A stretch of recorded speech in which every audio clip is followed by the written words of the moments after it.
My vision is blurred and dark as I open my eyes. I can feel immense pressure in my head as I realize that I am hanging upside down. As the clarity of my vision returns, I notice that the room I am in is completely unfamiliar to me. It looks like a dark, old, and decrepit basement from an abandoned crack house. Rotted wood, massive spider webs, and the smell of must surrounds me. My initial instinct is to scream for help, but I stop myself before I do so. No, they'll hear you, I think to myself. Whoever did this, they'll hear you if you scream. Instead, I decided to put all my focus into trying to free myself. My body is completely bound in some sort of sticky rope. I can hear the sounds of cracking as it separates and re-sticks as I wiggle around. Whatever this stuff is, there's no freeing myself from it. I begin to panic as claustrophobia begins to set in. The idea of being bound and immobilized has always been a terrifying thought for me. The pressure of the blood rushing to my head from hanging upside down for so long soon begins to affect me. My vision starts to go blurry again, and the weight on my lungs begins to strain my breathing. Coupled with the anxiety of being in this predicament, I begin to lose it. My composure breaks as I begin to scream and cry. It's too much for me. Even if it means some psychopath comes and finishes me off, I can't stay like this any longer. Maybe I'd get lucky and my kidnapper isn't here. Maybe my screams will be heard by a passerby and they'll find me here. Wherever here is. I scream and cry, and scream as loud as my pressured lungs will allow. My vision soon begins to darken once again. But before I pass out, I notice something. There was a wooden staircase ahead of me, and I soon begin to hear the sounds of footsteps. They aren't heavy, more so they sound like someone is walking with tap dancing shoes. Are you awake, dear? I hear a calm, distant voice from upstairs. The figure begins to slowly walk down the stairs, metallic tapping with each step. I become speechless as I notice exactly who or what the figure is. Whatever this thing is, it's not human. At first glance, because of my affected vision, it appears to be a tall, slender woman. Long, tangled hair covers her face as she slowly approaches. As I pay closer attention, however, I notice two arms holding onto the railing, and two more arms grabbing the ceiling above her. What I thought was tap dancing shoes was revealed as long, bony legs with barb-like claws protruding from her feet. As I scream at the sight, she lifts her head to stare at me, massive mandibles opening wide as she lets out a horrible wail, her 6 pair of black eyes opening wide as she does so. She rushes over to me, 2 clawed hands grabbing my body, and the other 2 grabbing my face. I can feel the warmth of urine as I lose all composure. I panic at her upside-down face coming close to my own. The massive mandibles locked onto my face, digging into the 4 corners as I feel the horrible sensation of a fleshy, disgusting tube enter my mouth. I struggle as I feel some kind of fluid go down. Well, up my throat. My gag reflex failing me. As she finishes her violation, she backs away and retracts the mandibles into her face. They fold inward, and eventually her face looks like just a normal woman. Her many eyes close shut, but then she opens the 2 located in the normal area where human eyes would be. No longer are the eyes a tar-like black like before, but a regular pair of brown human eyes. As I observe her now a human-looking face, I recognize who she is. It all comes back to me. Who she is, and where I was before I woke up here. You, I say as I try to forcefully vomit whatever was now inside of me.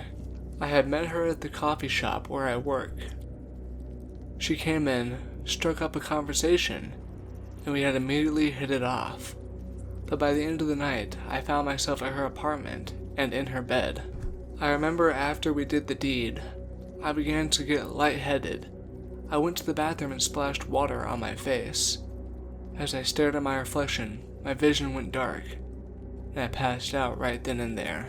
That was the last thing I remembered before I woke up, hanging upside down by what I previously thought was rope, but now I am convinced is some kind of webbing.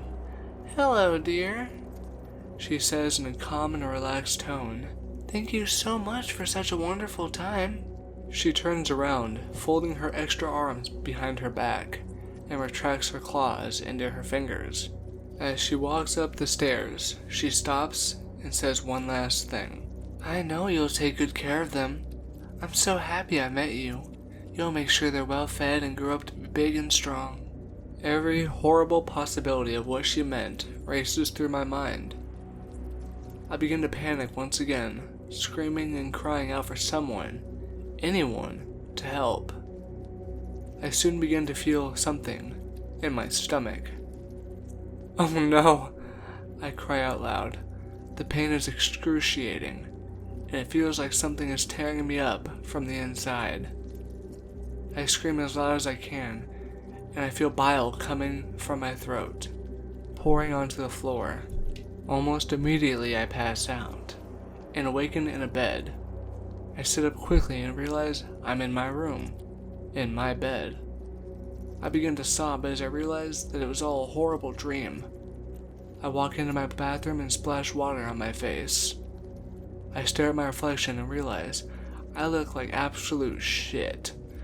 My complexion is pale, like a corpse, and the rings under my eyes add to that comparison. Suddenly, I gag and bile expels from my mouth. The pain isn't like anything else. I grab my abdomen, reflexively, and notice something odd. I feel around with my hands and realize there's a dozen tiny lumps. They are moving around, under my skin, inside my body. I scream and scream as they move their way up my body until they reach my throat. Soon after, dozens of bird-sized spiders emerge from my mouth as their sharp, clawed feet scratch the inside of my throat as they climb their way out. I try to scream, but my voice is blocked as one after the other, these small monsters are birthed from my esophagus. Once again, I pass out from the pain, the panic, and the exhaustion. I awake, still on the bathroom floor. The lights are still on, and I feel all around my body. I feel skinny, like all of the fat and muscle has been sucked out of me. I am barely strong enough to stand, but I somehow muster the strength to use the bathroom sink to pick myself up. In my reflection, I notice that I look even worse than before. I'm even paler, but now black liquid stains my mouth, chin, and chest. I hear shuffling come from my bedroom, and I slowly approach the door. Shaking, I open it, and the shock of what I see leaves me speechless. All around the room, there are children. Small, normal-looking toddlers, completely naked and covered in black slime, sit and stand all around the room. I have no words. I have no idea what to do. I try to speak, but only a small peep comes out. As soon as they hear the sounds of my words failing to come out, they focus their attention on me. There is an uneasy silence as I stare at them, and they stare at me. Suddenly, 4 more sets of eyes open wide as they all let out a high-pitched shriek, their mouths opening wide to reveal horrible-looking mandibles. They rush over to me and I scream as they latch on. I fall to the floor and mentally prepare myself to be eaten alive. But that doesn't happen. They are hugging me. Tiny arms are wrapped around my legs and arms and my body as they rub their tiny, horrible-looking faces on me. I want to scream, but I don't want to set them off. One of them looks me right in the eyes, a creepy-looking smile forming as it retracts its mandibles back into its face. The tiny black eyes staring into me. I suppose this means today is my first Father's Day.